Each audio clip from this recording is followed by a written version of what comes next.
Senin yarattığın kuldur, ona kıymak bir zulümdür. Kur'an'ı da sallar durur,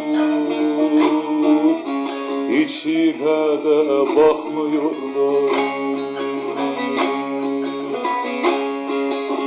Kur'an'ı da sallar durur, İçine de bakmıyorlar.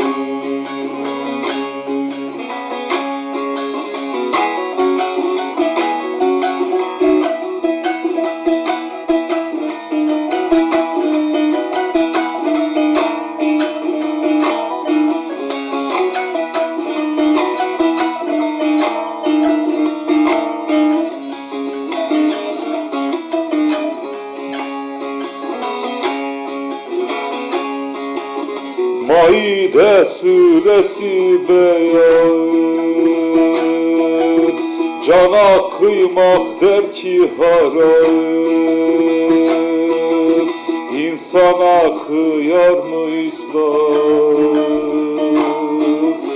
Bunlar Furkan bilmiyorlar. İnsana kıyar mı İslam? Bunlar Furkan bilmiyorlar.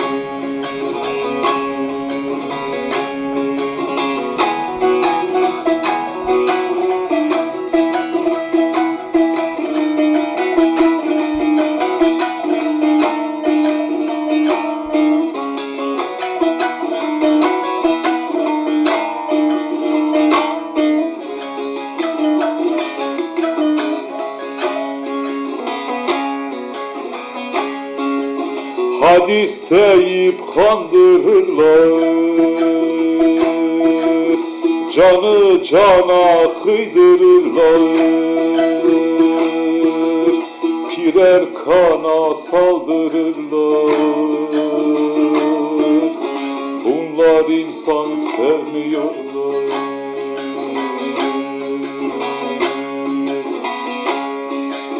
Birer kana saldırırlar. Bunlar insan sevmiyor.